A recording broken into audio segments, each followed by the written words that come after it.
Budweiser. In 1876, a German-born soap salesman turned brewer named Adolphus Busch toured Europe, tasted a pale lager in the bohemian town of Budweis, and named his American beer after a place he did not live, using a style he did not invent. That decision started a fight that is still going.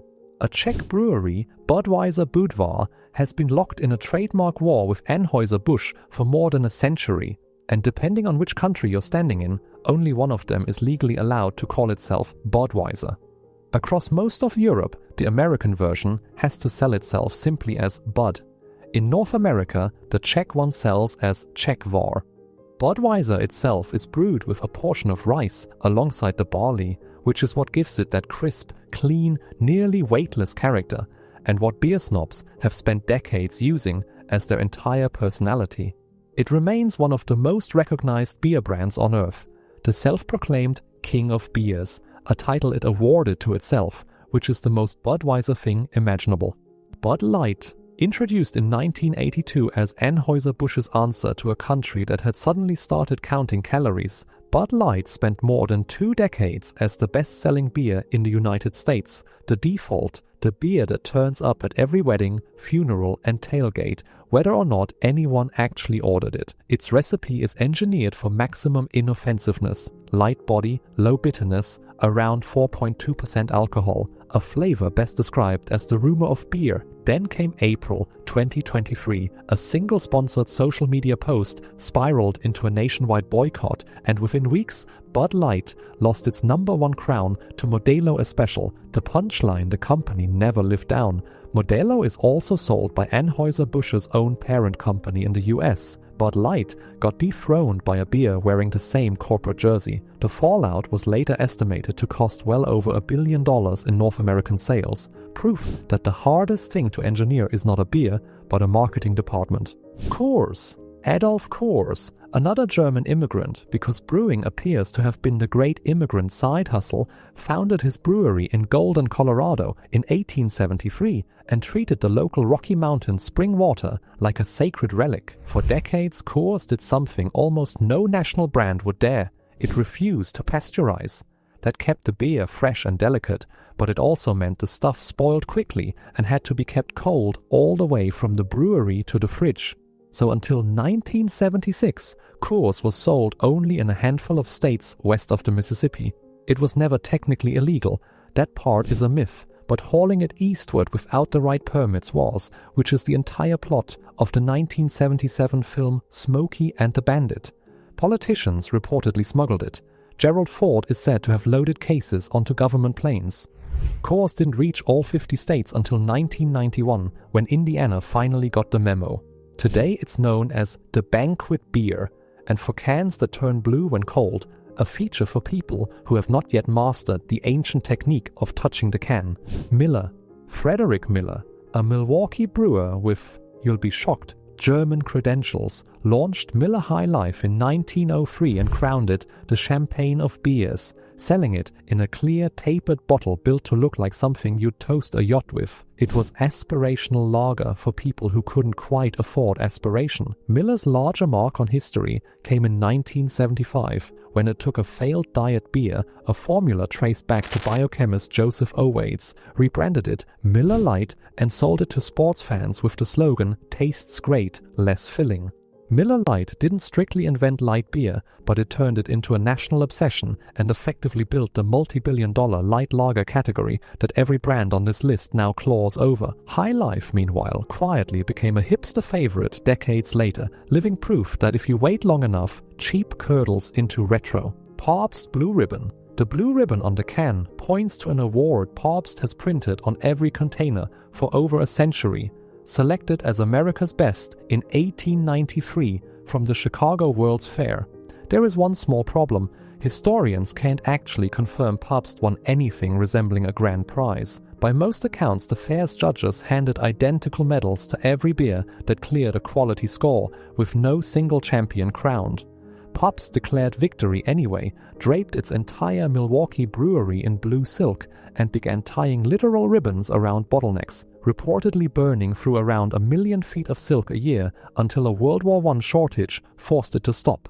The name stuck. The award may never have happened. PBR then spent the 1980s and 90s slowly dying before hipsters resurrected it in the 2000s precisely because it was cheap and uncool enough to loop back around to cool. And here's the finishing touch. Pabst today owns no major brewery of its own. It largely pays other companies to brew its beer. A blue ribbon it might not have won, printed on a beer it doesn't quite make. Yuengling, pronounced Yuengling, founded in Pottsville, Pennsylvania in 1829, it is the oldest operating brewery in the United States, older than the light bulb, older than the telephone, older than more than 20 of the 50 states. When Prohibition arrived in 1920, most American breweries simply died. Yuengling opened a dairy, sold ice cream, brewed low alcohol near beer to keep the lights on, and waited it out. The day Prohibition ended in 1933, the brewery loaded a truck with celebratory beer and shipped it straight to President Franklin Roosevelt at the White House. It's still family-owned, 6 generations deep, and the ice cream still exists. Across much of Pennsylvania, you don't even ask for it by name. You walk into a bar, say the single word lager, and everyone knows precisely what you mean. It's about the only beer in America you can order without saying what it's called. Michelob. Anheuser-Busch introduced Michelob in 1896 as a draft beer for connoisseurs. The fancy pour, named after Michelob, a brewing town in what's now the Czech Republic. For most of the 20th century, Michelob was the beer you ordered to look faintly classier than the person beside you. Then in 2002 came Michelob Ultra, a low-carb lager built for a nation that had just discovered the gym. It was written off as watery diet beer for years, and then quietly climbed the charts to become one of the best-selling beers in the entire country. The connoisseur's beer of 1896 is now the official beverage of people who tell you their marathon time unprompted. Somewhere, Adolphus Busch is doing crunches. Natural Light. Rolled out by Anheuser-Busch in 1977 as one of the first natural light beers, Natty exists to serve one sacred function: delivering the maximum amount of alcohol to a human being for the minimum amount of money.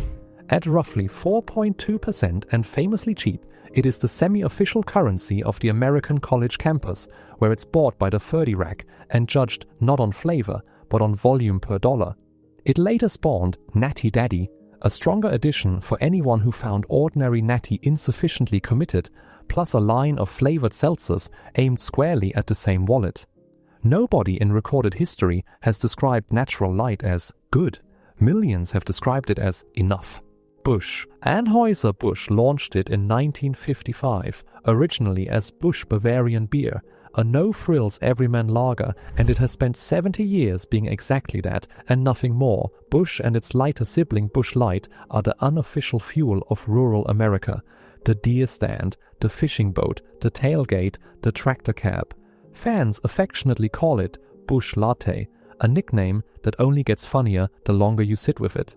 The brand leans so hard into farm country that it has run real promotions handing money and free beer to farmers at harvest time. Busch is not trying to impress anyone, which, in a category stuffed with beers pretending to be champagne, is almost a relief.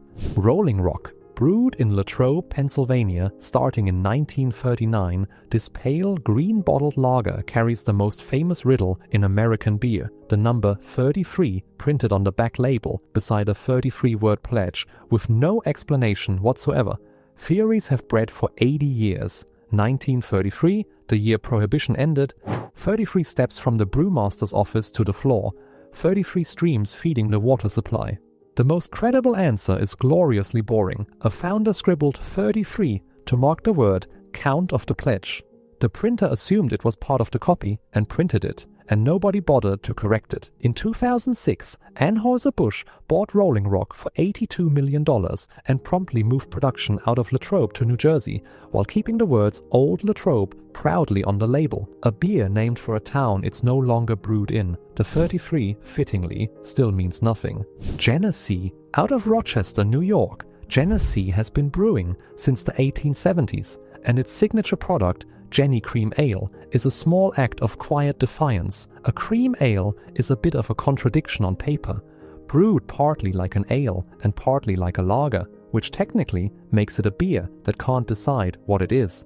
Jenny Cream is smooth, mellow, and lightly sweet, but it picked up a nickname that has outlived every ad campaign the company ever ran. The Jenny Screamer, a tribute to the beer's rumored talent for sending a drinker sprinting toward the nearest bathroom.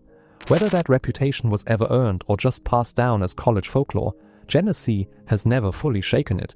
And despite a stubborn local rumor, the beer is not made with water drawn from the Genesee River, which, all things considered, is extremely good news. Lone Star. Marketed since the 1940s as the national beer of Texas, Lone Star is drenched in Lone Star State identity. It turns up in True Detective, in Urban Cowboy, in roughly every Texas bar scene ever committed to film. There's just one quiet betrayal buried in the fine print. Lone Star is now owned by Pabst, a company headquartered nowhere near Texas, and it's brewed under contract at a Miller facility in Fort Worth. So, the national beer of Texas is a Texas-flavored product, owned by a brand based in California, produced inside a plant belonging to a company from Wisconsin. It still tastes like a Friday night in a small Texas town. The paperwork just tells a more complicated story than the label does. Shiner. In 1909, a group of German and Czech immigrant farmers in the tiny town of Shiner, Texas, population still only around 2,000, got so homesick for proper old world beer that they built their own brewery, despite not really knowing how to brew. The early batches were, by local accounts, closer to medicine than to beer. They were rescued by a wandering Bavarian brewmaster named Kosmos Spoetzel, who had trained in Germany and spent 8 years brewing in Cairo, Egypt, before somehow surfacing in rural Texas.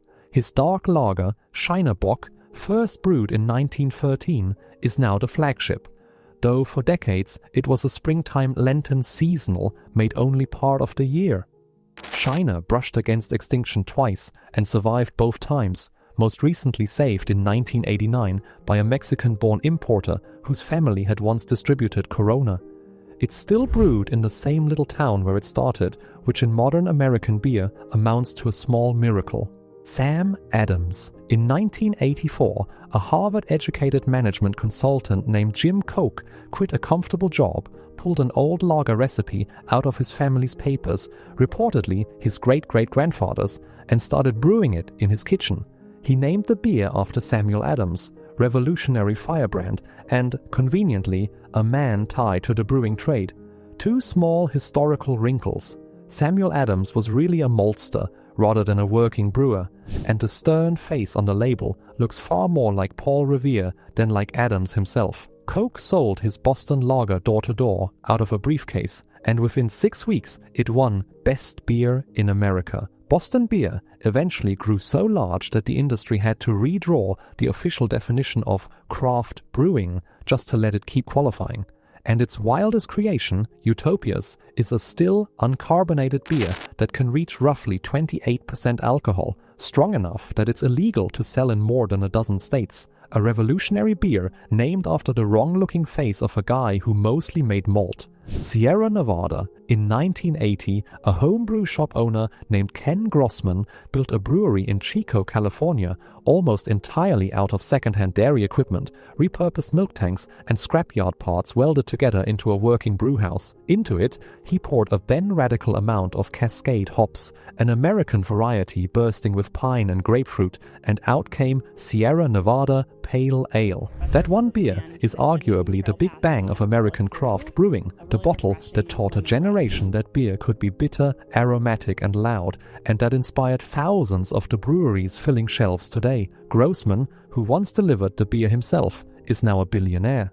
So the next time somebody hands over a hazy, tropical, aggressively hopped IPA and calls it the future of beer, remember, it all traces back to one guy in Chico with a stack of old milk tanks and a stubborn devotion to a single hop. That really is the whole American beer story in one bottle. An immigrant's idea, a happy accident, a little bit of myth, and someone flatly refusing to make it boring.